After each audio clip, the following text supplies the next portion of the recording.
Bismillahirrahmanirrahim. Assalamualaikum warahmatullahi wabarakatuh. Selamat bergabung kembali kepada seluruh siswa semuanya. Alhamdulillah pada hari ini kita masih diberikan kesehatan oleh Allah Subhanahu wa taala hingga pada kali ini kita bisa mengikuti pembelajaran daring ini dengan baik. Pada pertemuan kali ini kita akan melanjutkan materi pada bab 2 yang lalu, di mana materi kali ini berjudul Dinamika Pelanggaran Hukum, di mana materi ini mempunyai 5 cakupan materi. Yang pertama, hakikat pelanggaran hukum. Kedua, macam-macam sanksi atas pelanggaran hukum. Yang ketiga, partisipasi dalam perlindungan dan penegakan hukum.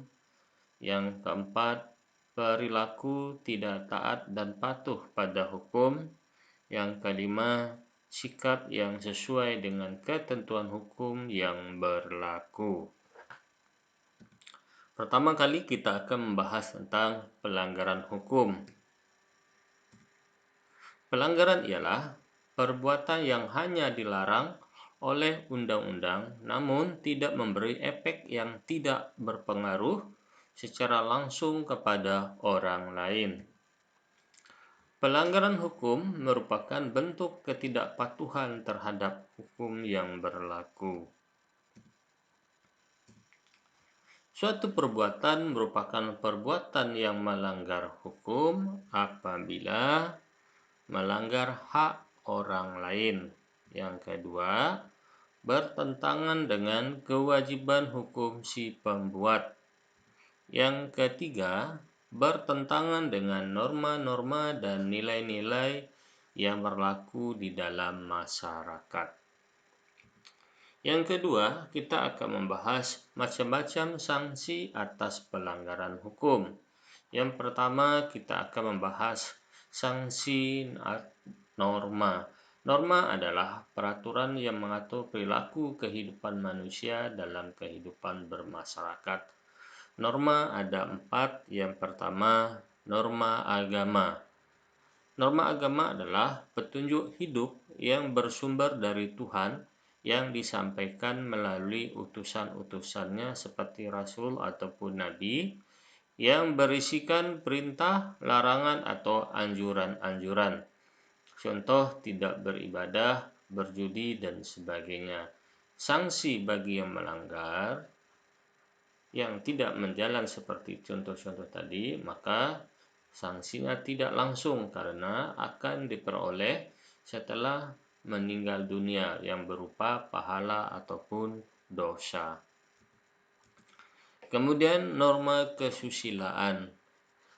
Norma kesusilaan adalah pedoman pergaulan hidup yang bersumber dari hati nurani manusia tentang baik buruknya suatu perbuatan.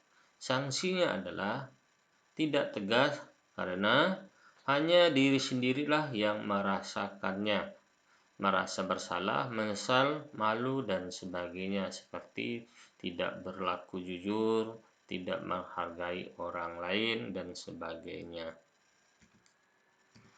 Kemudian norma kesopanan. Norma kesopanan adalah pedoman hidup yang timbul dari hasil pergaulan manusia di dalam masyarakat. Sanksinya adalah tidak tegas tetapi dapat diberikan oleh masyarakat dalam bentuk celaan, cemooh, atau pengucilan dalam pergaulan. Contohnya adalah tidak menghormati orang yang lebih tua, atau berkata kasar, atau tidak menerima dengan tangan kanan, dan sebagainya. Yang keempat, norma hukum adalah pedoman hidup yang dibuat oleh badan yang berwenang yang bertujuan untuk mengatur manusia dalam kehidupan berbangsa dan bernegara, yang berisikan perintah dan larangan. Sanksinya tegas dan nyata serta mengikat dan memaksa bagi setiap orang tanpa kecuali. Contohnya tidak tertib, tidak sesuai dengan prosedur, mencuri, dan sebagainya. Kemudian sanksi hukum pidana ini berkaitan dengan norma hukum tadi. Maka kita yang pertama adalah hukum mati. Setiap orang memang berhak atas kehidupan, mempertahankan kehidupan, dan meningkatkan taraf kehidupannya, sebagaimana yang termaktub dalam pasal 28A Undang-Undang Dasar Negara Republik Indonesia 1945. Akan tetapi, hak tersebut dapat dibatasi dengan instrumen undang-undang. Hukum mati dijatuhkan pada perkara pidana tertentu. Salah satunya adalah perkara narkotika sebagaimana yang disebut dalam Undang-Undang Nomor 35 Tahun 2009 tentang narkotika. Di Indonesia, hukuman mati tiap negara itu beda. Di Indonesia, hukum matinya dalam bentuk hukum ditembak yang dilakukan oleh para penembak situ yang ditugaskan oleh pengadilan dan pihak kepolisian. Kemudian kalau di negara Arab, hukum matinya dengan cara dipancung. Kalau di negara Malaysia, hukum matinya dengan cara digantung. Kalau di Cina, ditembak ataupun disuntik mati. Kalau di negara Eropa seperti Amerika, hukum matinya dengan cara disetrum. Dan tiap-tiap negara mempunyai cara-cara tersendiri dalam menerapkan hukuman mati. Yang kedua, hukuman penjara. Hukuman penjara adalah kurungan di dalam tempat khusus, yakni lembaga pemasyarakatan atau rumah tahanan. Terkait waktu penahanan, biasanya beragam sesuai beratnya kesalahan yang dilakukan. Pidana penjara dapat dikenakan untuk seumur hidup atau selama waktu tertentu. Pidana penjara selama waktu tertentu yaitu antara 1 hari hingga 20 tahun berturut-turut, sebagaimana yang terdapat di pasal 12 KUHP, serta dalam masa hukumannya dikenakan kewajiban kerja, sebagaimana yang termuat di dalam pasal 14 KUHP. Kemudian hukuman kurungan.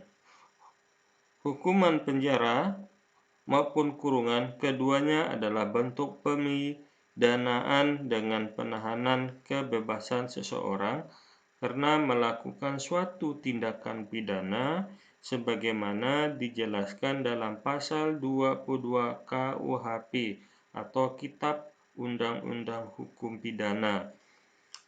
Pidana kurungan dikarenakan kepada orang yang melakukan tindakan pidana pelanggaran, lamanya minimal umum 1 hari maksimum 1 tahun, atau sebagai pengganti pidana denda yang tidak bisa dibayar. Hukum denda. Hukum denda dikenakan terhadap pelanggaran yang diatur di dalam undang-undang berdasarkan pasal 30 ayat 2 KUHP. Jika pidana denda tidak dibayar, ia diganti dengan pidana kurungan. Kemudian hukum tutupan. Hukuman tutupan merupakan salah satu bentuk pidana pokok yang diatur di dalam pasal 10 KUHP. Penambahan pidana tutup ini didasarkan pada pasal 1 Undang-Undang Nomor 20 Tahun 1946 tentang hukuman tutupan. Dalam mengadili orang yang melakukan kejahatan yang diancam dengan hukuman penjara karena terdorong oleh maksud yang dipatut dihormati, hakim boleh menjatuhkan hukuman tutupan. Hukuman tambahan adalah hukuman yang dikenakan di samping hukuman utama jika dirasakan perlu. Contohnya adalah pencabutan beberapa hak yang tertentu. Yang kedua, perampasan barang yang tertentu. kemudian pengumuman keputusan hakim, dan lainnya. Kemudian sanksi hukum perdata. Yang pertama, putusan kondemnatuir merupakan putusan yang memiliki sifat membuat pihak yang dikalahkan melaksanakan prestasi. Contoh dari ini adalah pihak yang kalah harus membayar kerugian. Itu contohnya. Yang kedua, putusan deklatoir merupakan putusan yang perintahnya menciptakan suatu keadaan yang sah menurut hukum. Contohnya adalah putusan ini hanya bersifat menerangkan dan menegaskan suatu keadaan hukum semata-mata. Contohnya adalah putusan yang menyatakan bahwa penggugat merupakan pemilik sah tanah sengketa. Kemudian yang ketiga, perdata, putusan konstitutif merupakan keputusan yang menghilangkan suatu keadaan hukum dan menimbulkan keadaan hukum yang baru. Contohnya adalah putusan yang memutuskan ikatan perkawinan. Jadi, dalam hukum perdata, sanksi yang diberikan dapat berupa seperti pihak yang kalah harus melakukan prestasi atau kewajiban, atau menghilangkan suatu keadaan hukum diikuti dengan timbulnya keadaan hukum yang baru. Kemudian sanksi administratif. Sanksi administratif merupakan sanksi yang diberikan untuk pelanggaran terhadap administrasi ataupun undang-undang yang bersifat administratif. Sanksi yang diberikan dapat berupa denda, pembukuan hingga pencabutan sertifikat atau izin, penghentian sementara pelayanan administrasi hingga pengurangan jatah produksi. Yang ketiga adalah partisipasi dalam perlindungan dan penegakan hukum. Wujud dari partisipasi dalam perlindungan dan penegakan hukum adalah dengan menampilkan perilaku yang mencerminkan ketaatan atau kepatuhan terhadap hukum, seperti disenangi oleh masyarakat pada umumnya, kemudian tidak menimbulkan kerugian bagi diri sendiri ataupun orang lain. Yang ketiga, tidak menyinggung perasaan orang lain.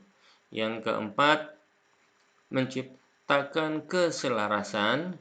Yang kelima, mencerminkan sikap sadar hukum. Dan yang keenam, mencerminkan kepatuhan terhadap hukum.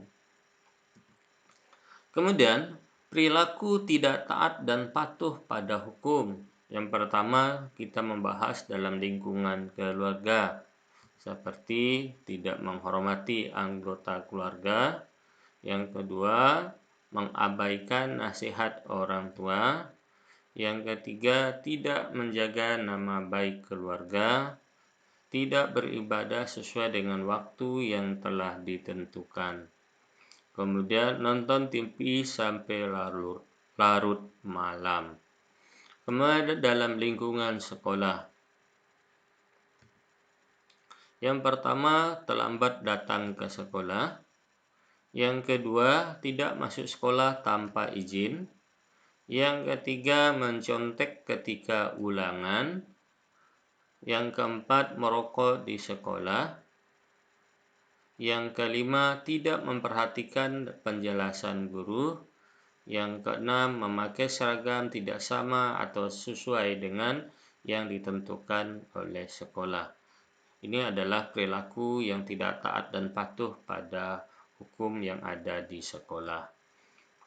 Kemudian di lingkungan masyarakat, yang pertama, tidak patuh terhadap peraturan yang ditetapkan. Kedua, tidak menjaga ketertiban, keamanan, dan ketentraman. Yang ketiga, mangkir dari tugas ronda malam. Yang keempat, tidak mengikuti kerja bakti dengan alasan yang tidak jelas. Yang kelima, melakukan perjudian. Yang keenam, membuang sampah sembarangan. Demikianlah nih contoh dari perilaku tidak taat hukum pada lingkungan masyarakat. Kemudian pada lingkungan bangsa dan negara, yang pertama, tidak memiliki KTP bagi mereka yang sudah berumur di atas 17 tahun ke atas. Kemudian tidak memiliki SIM ketika berkendaraan, juga ini banyak dilanggar oleh pelajar dan beberapa masyarakat. Kemudian tidak mematuhi rambu-rambu lalu lintas. Yang keempat, tidak membayar pajak. Yang kelima, merusak fasilitas umum. Yang keenam, tidak berprestasi pada kegiatan pemilihan umum. Ini adalah termasuk perilaku tidak taat dan patuh pada hukum. Yang kelima, sikap yang sesuai dengan ketentuan hukum yang berlaku. Yang pertama, di lingkungan keluarga, patuh terhadap orang tua. Yang kedua, menghormati seluruh anggota keluarga. Yang ketiga, mentaati aturan yang diputuskan bersama. Yang keempat, menjaga nama baik keluarga. Dan kelima, melaksanakan tugas dan kewajiban setiap anggota keluarga. Kemudian dalam lingkungan sekolah, mematuhi tata tertib sekolah, mengerjakan tugas dengan baik, belajar dengan tertib di sekolah maupun di rumah, datang dan pulang sekolah tepat waktu dan menghormati guru serta menyayangi teman. Kemudian di lingkungan masyarakat, yang pertama, menghormati tetangga sekitar, karena tetangga merupakan adalah keluarga yang terdekat apabila kita mendapat musibah dan sebagainya, maka tetanggalah yang pertama kali yang membantu kita kalau kita mendapat musibah atau kemalangan. Maka dengan tetangga itu harus baik-baik saja. Yang kedua, ikut serta dalam kegiatan di masyarakat seperti gotong royong, membersihkan parit, kemudian bersihkan rumput-rumput dan sebagainya. Kemudian berperilaku sesuai dengan norma yang berlaku di masyarakat. Kemudian menghindari perbuatan yang meresahkan masyarakat. Dan yang kelima, membantu tetangga yang terkena musibah. Kemudian sikap yang sesuai dengan ketentuan hukum yang berlaku dalam lingkungan berbangsa dan bernegara. Yang pertama, mematuhi ketentuan hukum yang berlaku, kemudian membayar pajak tepat waktu, kemudian menjaga nama baik bangsa dan negara, kemudian menjaga kelestarian alam sekitar, dan yang kelima adalah saling menghormati antar sesama warga negara. Demikianlah materi kita pada pertemuan daring hari ini. Semoga materi ini bermanfaat untuk anak-anakku semuanya dan manfaat untuk Bapak pribadi. Kemudian atas perhatiannya Bapak ucapkan terima kasih. Wassalamualaikum warahmatullahi wabarakatuh.